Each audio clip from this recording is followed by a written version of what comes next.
భారత ప్రధాని నరేంద్ర మోడీకి వైట్ హౌస్ లో ఘన స్వాగతం లభించింది. అగ్రరాజ్య అధ్యక్షుడు డొనాల్డ్ ట్రంప్ ఆయన సతీమణి మెలనియా ప్రధాని మోడీకి ఘన స్వాగతం పలికారు. మన కాలమానం ప్రకారం రాత్రి 1:10 వైట్ హౌస్ చేరుకున్న మోడీకి అక్కడే వేచి ఉన్న ట్రంప్ దంపతులు సాదర స్వాగతం ఇచ్చి షేక్ హ్యాండ్ ఇచ్చి ఆహ్వానించారు. మెయిన్ గేట్ వద్ద 2 నిమిషాల పాటు యోగక్షేమాలు అడుగుతూ ఆత్మీయంగా పలకరించారు. ఈ సందర్భంగా మోడీ ఏం జోక్ చేశారో తెలియదు కానీ ట్రంప్ దంపతులు గుండెల నిండా నవ్వేశారు. ఆ తర్వాత ముగ్గురు కలిసి శ్వేత సౌధంలోనికి వెళ్లారు. అమెరికా అధ్యక్షుడు భారత ప్రధానిల తొలి భేటీ ఆత్మీయంగా సాగింది. వైట్ హౌస్ లోని ఓవల్ రూమ్ లో ప్రతినిధుల స్థాయి సమావేశంలో ఇరు దేశాల నేతలు పాల్గొన్నారు. ఉగ్రవాదంపై పోరు, రక్షణ, వాణిజ్యం సహా పలు కీలక అంశాలపై చర్చించారు. వైట్ హౌస్ లో తనకు పలికిన స్వాగతానికి ట్రంప్ దంపతులకు కృతజ్ఞతలు తెలిపారు మోడీ.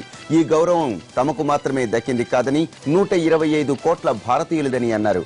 ట్రంప్ అధ్యక్ష పదవిని చేపట్టక ముందు 2014లో భారత్కు వచ్చినప్పుడు తన గురించి చెప్పిన అభిప్రాయాలను గుర్తు చేసుకున్నారు మోడీ. ట్రంప్తో భేటీ చరిత్రాత్మకమైన రోజన్నారు మోడీ. అమెరికా, భారత్ రెండు ప్రపంచాన్ని నడిపిస్తున్న దేశాలని, ఈ 2 దేశాలు ఉగ్రవాదంపై కలిసి పోరాడతాయని అన్నారు. దక్షిణాది రాష్ట్రాల్లో బీజేపీ బలోపేతంపై దృష్టి సారించిన అమిత్ షా ఇవాళ తమిళనాడులో పర్యటించనున్నారు. షా రాక దృష్ట్యా తిరువన్నామలైలో 3 అంచెల భద్రతను ఏర్పాటు చేశారు. నిన్న పాండిచ్చేరిలో పర్యటించిన అమిత్ షా తమిళుల ఆరాధ్య కవి భారతీయార్ విగ్రహానికి పూలమాల వేసి నివాళులర్పించారు. ఆ తర్వాత నగరంలో జరిగిన బైక్ ర్యాలీలో పాల్గొన్నారు. అమిత్ షాకు ఏర్పాటు చేసిన విందులో మాజీ సీఎం రంగస్వామి, అన్నాడీఎంకే ఎమ్మెల్యేలు కూడా పాల్గొని రాష్ట్రపతి ఎన్నికపై చర్చించారు. విపక్షాల రాష్ట్రపతి అభ్యర్థి మీరా కుమార్ ఇవాళ నామినేషన్ దాఖలు చేయనున్నారు.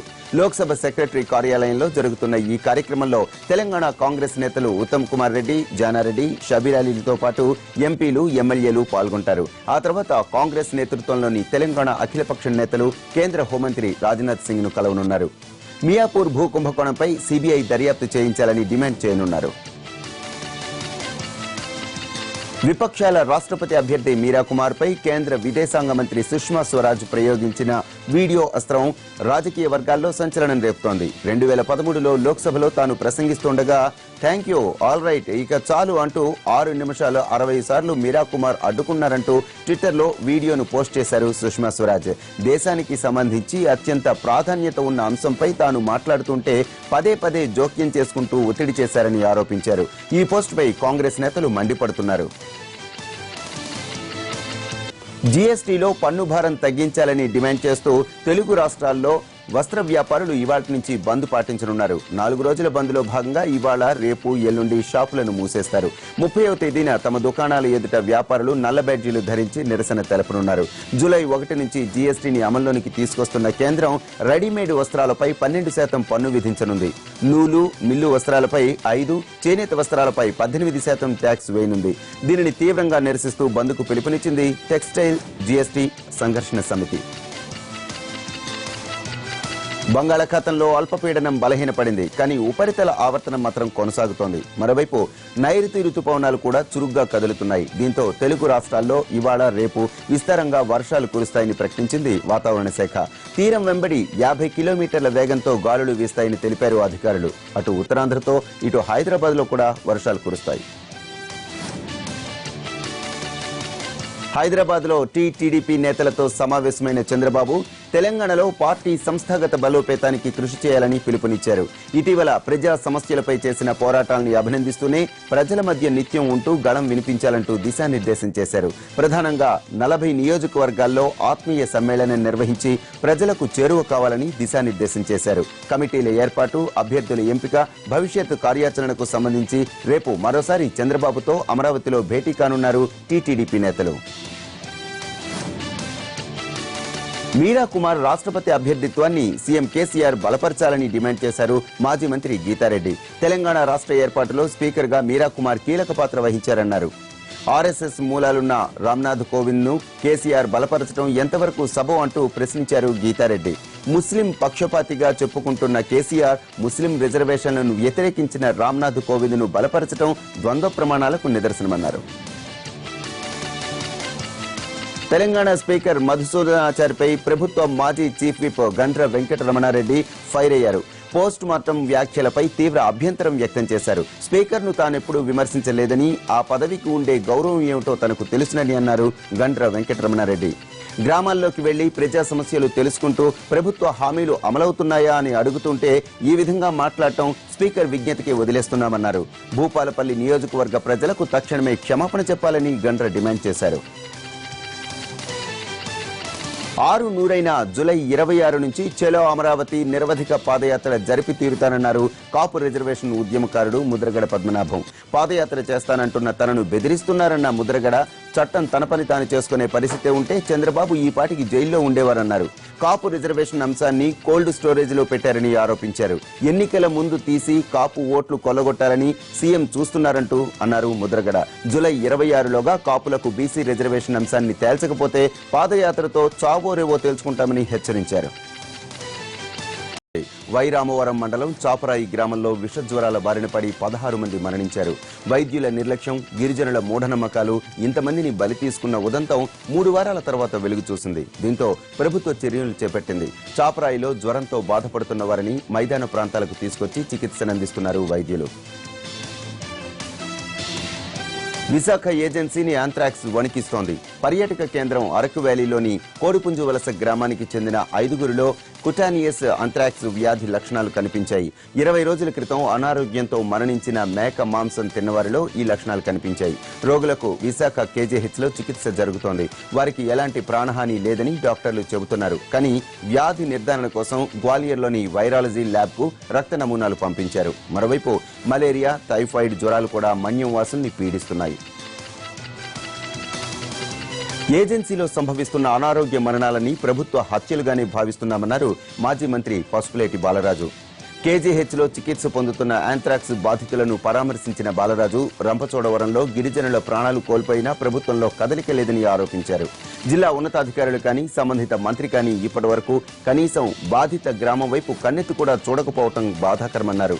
మృతుల కుటుంబాలకు 10 లక్షల రూపాయల నష్టపరిహారంతో పాటు ఒకరికి ఉద్యోగం ఇవ్వాలని డిమాండ్ చేశారు. పోలవరం నిర్మాణ పనులపై అధికారులతో సమీక్ష జరిపారు ముఖ్యమంత్రి చంద్రబాబు నాయుడు.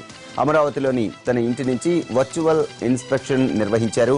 అకాల వర్షాలతో నిర్మాణ పనుల్లో ఎదురయ్యే ఇబ్బందుల్ని ఎలా అధిగమిస్తున్నారని అధికారులను అడిగి ఆరా తీశారు సీఎం. ప్రతి సోమవారం పోలవరం పనుల నిర్మాణ పనులపై చంద్రబాబు సమీక్ష జరుపుతున్నారు. టీడీపీ ఎమ్మెల్యే జేసీ ప్రభాకర్ రెడ్డి మరో వివాదంలో నిలిచారు. ఆయనపై చర్యలు తీసుకోవాలంటూ డీజీపీకి ఫిర్యాదు చేశారు శ్రీకృష్ణాశ్రమం చైర్మన్. అధికారులు అనుమతి ఇచ్చినా ఇసుక తరలింపును జేసీ అడ్డుకున్నారని, ఆశ్రమానికి నీటి సరఫరా నిలిపివేశారని ఆరోపించారు. తమ ఆధ్యాత్మిక సంస్థపై కక్షపూరితంగా వ్యవహరిస్తున్నారని ప్రభాకర్ రెడ్డిపై కేసు నమోదు చేసి కఠినంగా శిక్షించాలని కోరారు.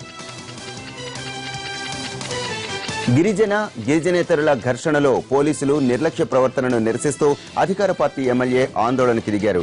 భద్రాద్రి కొత్తగూడెం జిల్లా ముల్కలపల్లి మండలం రామచంద్రపురంలో జరిగిన గొడవలపై పోలీసులు సకాలంలో స్పందించలేదంటూ అశ్వరావుపేట ఎమ్మెల్యే ట్రైకార్ చైర్మన్ తాటి వెంకటేశ్వర్లు పాల్వంచ ఆసుపత్రిలో నిరాహార దీక్ష చేపట్టారు. గిరిజనేతరులకు మద్దతుగా పోలీసు యంత్రాంగం పనిచేస్తోందంటూ ఆరోపించారు. ఘర్షణల్లో గాయపడి చికిత్స పొందుతున్న వారిని పరామర్శించిన ఎమ్మెల్యే దీక్షకు దిగడంతో పోలీసు అధికారులు స్పందించారు. 47 మందిపై ఎస్సీ ఎస్టీ కేసులు నమోదు చేయడంతో తాటి వెంకటేశ్వర్లు తన దీక్షను విరమించారు. ఖమ్మం నగరంలో సుడిగాలి పర్యటన చేశారు మంత్రి తుమ్మల నాగేశ్వరరావు. వైఎస్ఆర్ నగర్లోని డబుల్ బెడ్రూమ్ ఇళ్లు, అలానే ఎన్ఎస్పీ క్యాంప్లోని మార్కెట్, షాదీఖానా నిర్మాణ పనుల్ని పరిశీలించారు. పనులు మందకొడిగా జరుగుతున్నాయన్న మంత్రి అధికారులపై అసంతృప్తి వ్యక్తం చేశారు. నిర్మాణ పనుల్లో వేగం పెంచాలని ఆదేశించారు. నాణ్యతా ప్రమాణాలు పాటించాలని సూచించారు. యాదాద్రి జిల్లా కొలనుపాకలో పర్యటించిన కేంద్ర మంత్రి బండారు దత్తాత్రేయ జైన్ మందిర్ను సందర్శించారు. కార్మికుల కోసం సంచార వైద్య శిబిరాన్ని ప్రారంభించారు. గ్రామాభివృద్ధికి జైన్ మందిర్ తరపున సర్పంచ్ గంగుల శ్రీనివాస్ కు ట్రాక్టర్ను అందజేశారు. కొలనుపాకలో పరిశుభ్రత కోసం స్వచ్ఛ కార్యక్రమం చేపట్టాలని గ్రామస్తులకు, అధికారులకు సూచించారు.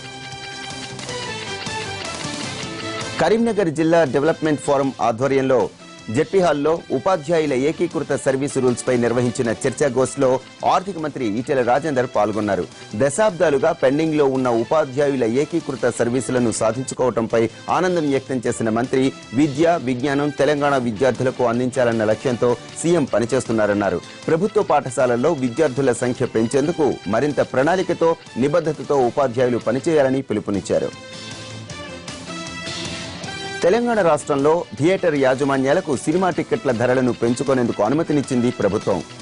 జీహెచ్ఎంసీ, నగరపాలక, పురపాలక సంఘాల నగర పంచాయతీల్లో గరిష్టంగా 20 రూపాయలు, కనిష్టంగా 10 రూపాయలను టికెట్ ధరలు పెంచుతూ ఉత్తర్వులు జారీ చేసింది. పెరిగిన ధరలు తక్షణమే అమల్లోనికి వస్తాయని తెలిపింది. అలాగే థియేటర్ నిర్వహణ వ్యయం, ఆన్లైన్ ఛార్జీలు, జీఎస్టీ వసూలును కలిపి తప్పనిసరిగా సినిమా టికెట్ పై ముద్రించాలని స్పష్టం చేసింది. నగరంలోని మల్టీప్లెక్స్ లో కనీసం 20% సీట్లు లోయర్ క్లాస్ కు ఉండేలా చూడాలని ఉత్తర్వుల్లో ఆదేశించింది. తిరుమలలో తప్పిపోయిన మాజీ ఎమ్మెల్యే కుంజా భిక్షం ఆచూకీ లభ్యమైంది. ఆయనను క్షేమంగా ఉండడంతో కుటుంబ సభ్యులు ఊపిరి పీల్చుకున్నారు. శ్రీవారిని దర్శించుకున్న తర్వాత మాజీ ఎమ్మెల్యే తప్పిపోయారంటూ ఫిర్యాదు రావడంతో పోలీసులు తీవ్రంగా గాలించారు. కరకంబాడిలో కుంజా భిక్షంను గుర్తించారు red sandal anti smuggling task force పోలీసులు. ఖమ్మం జిల్లాకు చెందిన ఈయన కొంతకాలంగా మతిమరుపు వ్యాధితో బాధపడుతున్నారు. 2 రోజులుగా ఆహారం లేకపోవడంతో బాగా నీరసించిపోయారు. దీంతో స్విమ్స్ ఆసుపత్రికి తరలించి చికిత్స చేయించారు పోలీసులు. తూర్పుగోదావరి జిల్లా ఎస్పీగా విశాల్ గున్ని బాధ్యతలు చేపట్టారు.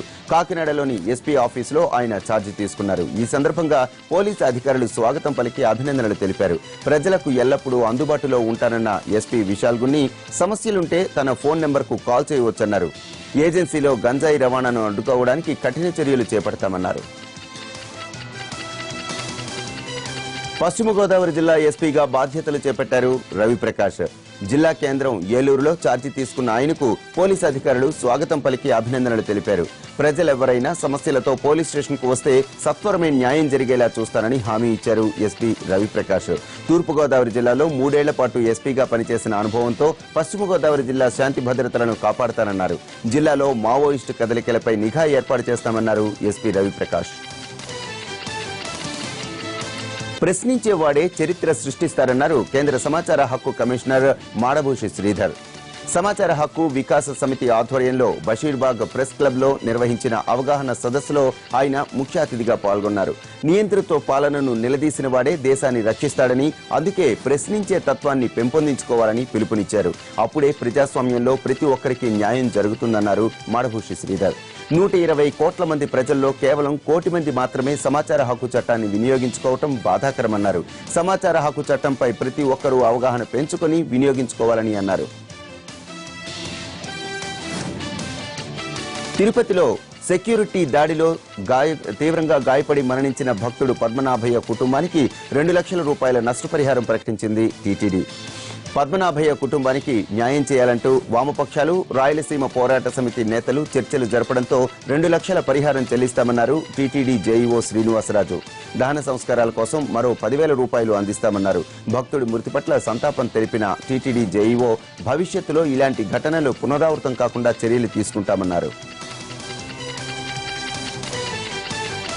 బ్యూటీషియన్ శిరీష మృతి కేసు దర్యాప్తు ఓ కొలికి రావట్లేదు. ఆమెది ఆత్మహత్యనని ప్రాథమిక నిర్ధారణకు వచ్చిన హత్య, ఆత్మహత్య అన్న కోణంలో దర్యాప్తు ముమ్మరం చేశారు పోలీసులు. నిందితులు శ్రవణ్, రాజీవ్లను కస్టడీలోనికి తీసుకున్న బంజారాహిల్స్ పోలీసులు 2 రోజుల పాటు ప్రశ్నించనున్నారు. న్యాయవాది సమక్షంలో ఇద్దరిని వేర్వేరుగా పలు ప్రశ్నలు సంధించనున్నారు. అంతేకాదు కుకునూరుపల్లి తీసుకువెళ్లే అవకాశం కూడా ఉంది. తేజస్విని పెళ్లి చేసుకునే ఉద్దేశం తనకు లేదని విచారణలో వెల్లడించిన రాజీవ్, ఇంట్లో వాళ్లు చూస్తున్న సంబంధం చేసుకోవడానికి ముందే ఇద్దరిని వదిలించుకోవాలని చూసినట్లు ఒప్పుకున్నాడు. అనంతపురం జిల్లా లేపాక్షి పోలీస్ స్టేషన్లో లాకప్ డెత్ జరిగిందంటూ ఆందోళన నిర్వహించారు బాధిత కుటుంబీకులు. పులిమితి గ్రామంలో పేకాట ఆడుతున్న 8 మంది యువకుల్ని పోలీస్ స్టేషన్ కు తీసుకువెళ్లారు పోలీసులు. వారిలో 25 ఏళ్ల రమేష్ స్టేషన్ లో మరణించాడు. దీనిలో మిగిలిన 7గురిని వదిలేశారు. రమేష్ మృతదేహాన్ని హిందూపురం ప్రభుత్వ ఆసుపత్రికి తరలించారు. దీంతో రమేష్ పోలీసులు దెబ్బలు తాళలేక మరణించాడంటూ బంధువులు, గ్రామస్తులు ఆందోళన చేశారు. సికింద్రాబాద్ రైల్వే స్టేషన్ సమీపంలో ఆమ్స్రీ అపార్ట్మెంట్ లో దొంగలు పడ్డారు.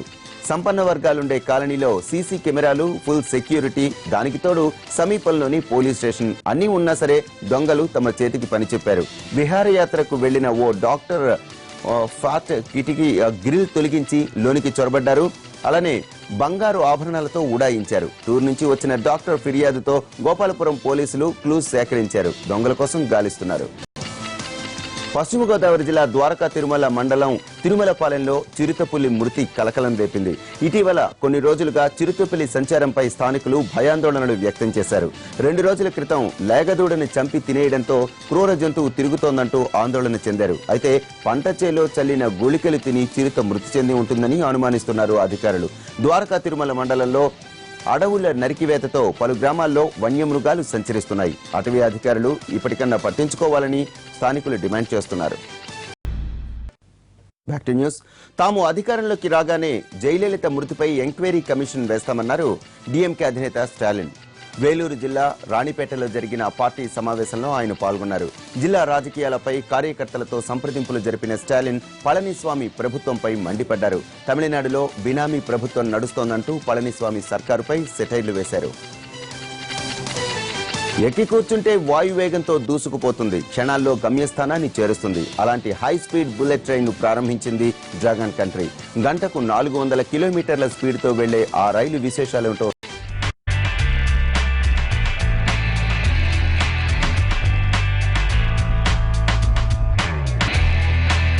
ఇదే చైనాలో అతివేగంగా వెళ్లే ట్రైన్. దీని పేరు ఫాక్సింగ్. స్వదేశీ పరిజ్ఞానంతో చైనా అభివృద్ధి చేసిన అత్యంత వేగవంతమైన బుల్లెట్ రైలు పట్టాలెక్కింది. ఫాక్సింగ్ గా పిలుస్తున్న ఈ అత్యాధునిక రైలు అత్యధిక వేగం గంటకు 400 కిలోమీటర్లు. దీన్ని దేశంలోని అత్యంత రద్దీ మార్గంగా పేరొందిన బీజింగ్ షాంఘై రూట్లో ప్రారంభించారు.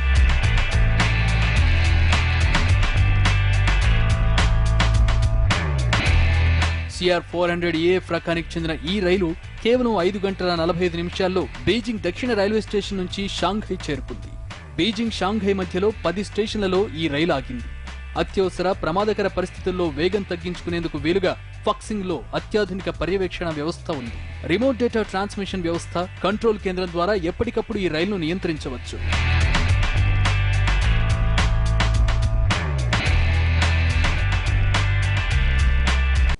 హైదరాబాద్ రవీంద్ర భారతిలో చిన్నారి తనికెళ్ల అలేఖ్యా సాయి భరతనాట్యంలో అరంగేట్రం చేసింది.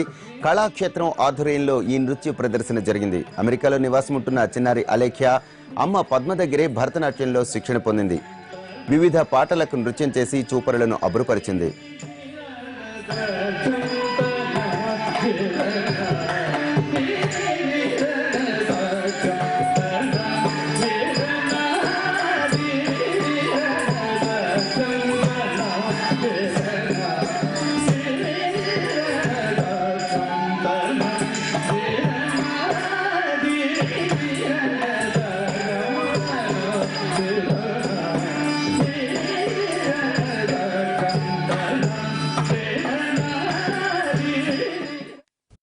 వరంగల్లో చారిత్రక భద్రకాళి ఆలయంలో శ్రీ శాకంబరి అమ్మవారి మహోత్సవాలు అంగరంగ వైభవంగా జరుగుతున్నాయి.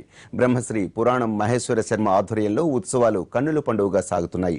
15 రోజుల పాటు జరిగే శాకంబరి ఉత్సవాల్లో భాగంగా ప్రతిరోజు ఉదయం, సాయంత్రం వేళల్లో అమ్మవారిని ఒక్కో రూపంలో అలంకరించి వాహన సేవలు నిర్వహిస్తారు. వివిధ జిల్లాల నుంచి తరలి వస్తున్న భక్తులు భద్రకాళి అమ్మవారిని దర్శించుకుంటున్నారు.